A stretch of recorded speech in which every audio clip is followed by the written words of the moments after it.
Ni takriban miaka 4 sasa inatimia bila ya taifa la Tanzania na Afrika kwa ujumla kuisikia sauti ya yule mzalendo, shujaa, kipenzi cha Tanzania, mpenda haki, hayati Rais Daktari John Joseph Pombe Magufuli. Ni saa 12 jioni. Uvumi mkubwa sana kutoka ziwa Victoria unatembea kwa kasi masikioni mwa taifa la undugu na ujamaa mkubwa Tanzania, ambaye ni zaidi ya wiki 2 sasa hakuweza kuonekana makuchoni pa watu, na tetesi zikisema ni mgonjwa yu hoi mahututi katika hospitali ya Mzena jijini Dar es Salaam. Ni tetemeko kubwa kuwahi kutokea katika ardhi ya Tanzania na Afrika Mashariki kwa ujumla. Anaonekana makamu wa rais Daktari Samia Suluhu Hassan mbele ya runinga majira ya saa 5 usiku. Maiki imewashwa, taswira ya uso wake inaongea kile kilichopo moyoni mwake. Nafsi na ulimi ni mzito, mate yamejaa mdomoni. Kichwani kwake anatafakari, ni maneno gani, ni maneno yapi mazuri na bora zaidi ya kuwaeleza wananchi wa kupiga kura taarifa hii nzito yenye uzito mioyoni mwa Watanzania, ya kwamba kipenzi cha Tanzania, brigedia, shujaa wa haki, mpenda maendeleo, mtetezi wa wanyonge, mtu mwenye msimamo mkali, jembe. Huyu hakuwa rais tu, wala hakuwa kiongozi tu, wala sio mwanasiasa, bali alikuwa kipenzi cha Tanzania.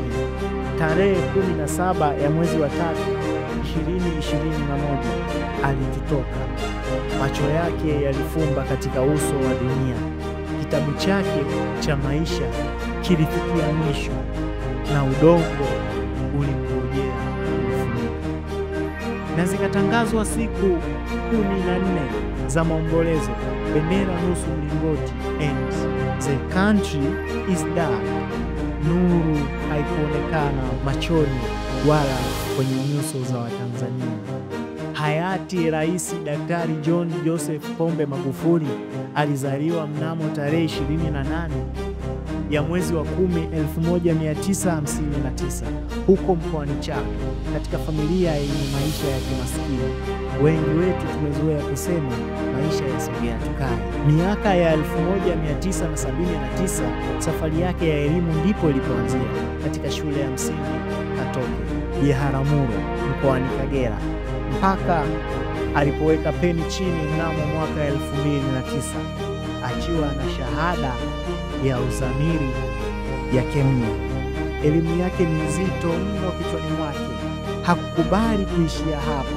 Pamoja na madhira yote ya elimu, akaendelea na kusoma shahada ya uzamili, shahada ya kemia na hisabati katika chuo kikuu cha Salford nchini Uingereza. Safari yake ya kujipambanua na kujitambulisha ulimwenguni, alianza kuitumia taaluma yake ya walimu akifundisha kemia na hisabati katika shule ya sekondari Sengerema mwaka 1983. Alichezea chaki na kuwapa maarifa taifa la kesho akiwa kama mwalimu. Aliamini hatua zake hazijaishia hapo, wala hakukubali hapo ndio uwe mwisho wake. Akafanya kazi pia kama mkemia mkuu katika chama cha ushirika Nyanza mkoani Mwanza.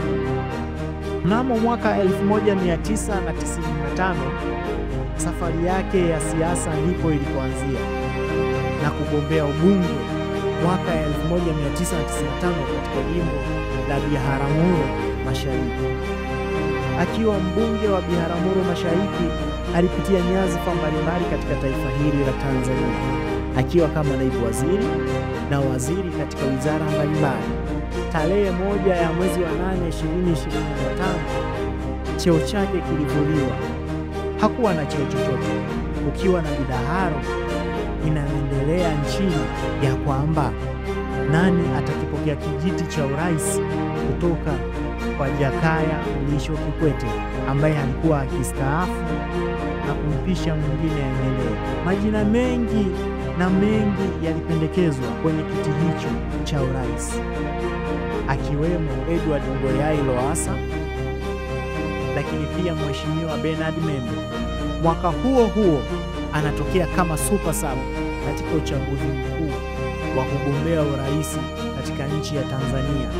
Akapata nafasi ya kupita na kuwa mgombea wa kiti cha urais ya nchi hii ya Tanzania kupitia tiketi ya chama chake cha Mapinduzi, yani CCM, na akaibuka mshindi mnamo tarehe 25 ya mwezi wa 10, 2015.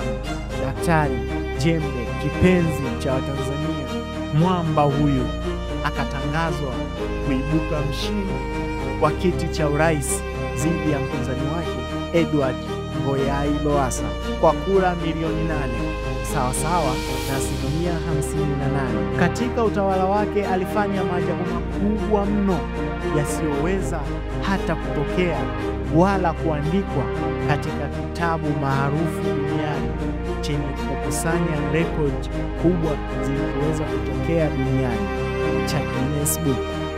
Alilifuta taifa tongotongo na kulitoa kwenye ufukara mpaka Tanzania kuwa taifa lenye nuru na kulipeleka katika uchumi wa kati. Alifanya Tanzania kuwa Tanzania mpya, huku akitembea na kauli mbiu yake ya hapa kazi tu. Kazi ilichapwa kwelikweli, wengine wakasema vyuma vimekaza. Mzee alijua kutunyoosha. Tanzania ilipata nuru. Tanzania ilitawala amani, upendo na mshikamano, haki ikiwa mbele, kazi ikichapwa kwelikweli.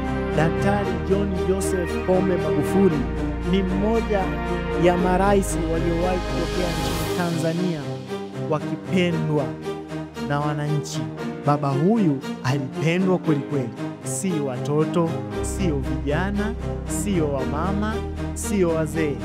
Pamoja na kusema vyuma vimekaza katika utawala wake, lakini haikuwa kigezo cha watu kutokumpenda. Mnamo tarehe 21 ya mwezi wa 3, 2021, Tanzania iligubikwa machozi kwa kuwa ilikuwa ni siku ngumu sana kwa Watanzania.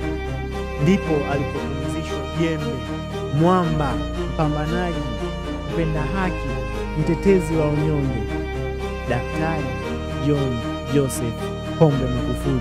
Alipumzishwa katika nyumba yake ya milele kijijini kwao Chato, huko Geita.